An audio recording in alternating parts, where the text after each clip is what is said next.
आचार्य चाणक्य एक महान ज्ञानी के साथ साथ एक अच्छे नीतिकार थे। आचार्य चाणक्य ने अपनी नीति में बहुत सी ऐसी महत्वपूर्ण बातें बताई हैं। अगर आप सफल और महान व्यक्ति बनना चाहते हैं तो चाणक्य नीति अवश्य पढ़ें। आचार्य चाणक्य ने अपनी नीति में महिलाओं के बारे में कुछ ऐसे लक्षण बताए हैं। अगर यह लक्षण किसी महिला के अंदर पाए जाते हैं तो वह महिला अत्यंत भाग्यशाली मानी जाती है। ऐसी महिलाओं के घर पर होने से देवी लक्ष्मी का सदैव घर पर वास होता है। ऐसी महिलाएं जिस भी घर पर प्रवेश करती हैं, वहाँ पर सुख और समृद्धि आती है। दोस्तों, हमारे धर्म में महिलाओं को पूजनीय माना गया है। उन्हें साक्षात माँ लक्ष्मी का प्रतिबिंब माना जाता है। अगर आप किसी महिला का अपमान करते हैं अतः अपशब्द में उनसे बात करते हैं तो यह माँ लक्ष्मी का अपमान माना जाता है। इतिहास गवाह है कि जिस किसी भी राजा या पुरुष ने स्त्री का अपमान किया है अतः उसके साथ अत्याचार एवं अन्याय किया है, उसका विध्वंस हुआ है। इसलिए यह बात ध्यान में रहे, भूल से भी किसी ऐसी महिला का अपमान कभी न करे जो चरित्रवान हो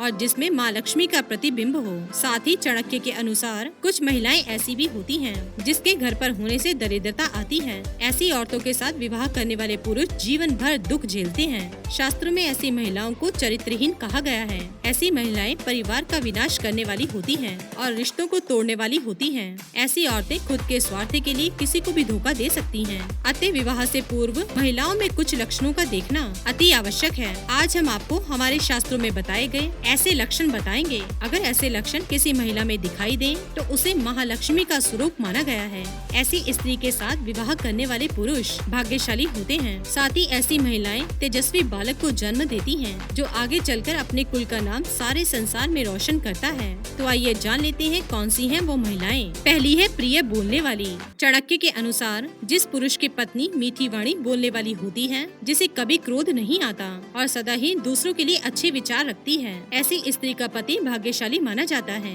मीठी वाणी बोलने वाली महिला को साक्षात देवी लक्ष्मी का स्वरूप माना गया है। ऐसी महिलाओं के घर पर होने से सुख और समृद्धि आती है। दूसरी है गृह दक्षा। जो महिलाएं अपने गृह कार्य को भली भांति जानती हैं और उन्हें पूरी जिम्मेदारी से निभाती हैं, उसे गृह दक्षा कहा जाता है।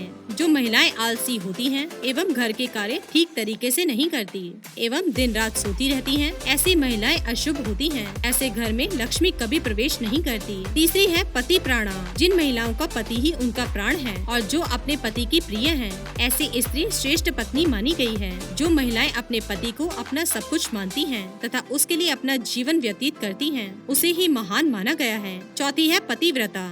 जो महिलाएं अपने पति के अलावा अन्य पुरुषों में रुचि रखती हैं, उसे चरित्रहीन कहा जाता है। जो स्त्री अपने पति के प्रति एक निष्ठ रहती है, उसके मन में अपने पति के अलावा किसी अन्य पुरुष का विचार भी नहीं आने देती, उसे ही पतिव्रता माना गया है। ऐसी महिलाएं बहुत ही भाग्यशाली होती हैं। ऐसी महिलाओं पर माँ लक्ष्मी की सदैव कृपा होती है। तो दोस्तों, ये थे स्वभाव से जुड़े कुछ लक्षण। अब जानते हैं शारीरिक लक्षणों के बारे में। समुद्रिक शास्त्र में भाग्यशाली महिलाओं के शारीरिक लक्षणों के बारे में बताया गया है। नाभि।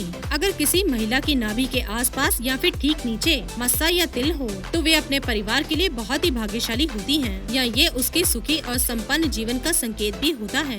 गर्दन। समुद्रिक शास्त्र में लंबी गर्दन वाली महिलाओं को मंगलकारी माना गया है। जिन कन्याओं की गर्दन लंबी होती है वह ऐश्वर्यशालिनी होती हैं। इनके पास संपूर्ण वैभव होता है। इनके रहते पति को कभी भी पैसों की कमी नहीं आती। पैर की उंगली। अगर किसी कन्या के पैर की कनिष्ठा यानी कि छोटी उंगली भूमि को स्पर्श करती हो, वे शुभ होती हैं। समुद्रिक शास्त्र के अनुसार जिन कन्याओं के पैरों के तलवे लालिमा युक्त एवं चिकने होते हैं, वे लक्ष्मी के समान होती हैं। जिन लड़कियों का ललाट सिंदूर लगाने वाला स्थान कुछ उन्नत होता है, वे सौभाग्यवती होती हैं। इनके सुहाग की उम्र लंबी होती है। जिन कन्याओं का चेहरा अपने पिता के चेहरे से मिलता जुलता हो, वे बहुत ही भाग्यशाली होती हैं। इन्हें जीवन में हर वो सुख मिलता है जो वो चाहती हैं। इसके विपरीत पुरुष का चेहरा अगर माता के चेहरे से मिलता जुलता हो तो वह पुरुष भाग्यशाली माना गया है। तो दोस्तों, ये थे स्वभाव से जुड़े कुछ लक्षण और शारीरिक लक्षण।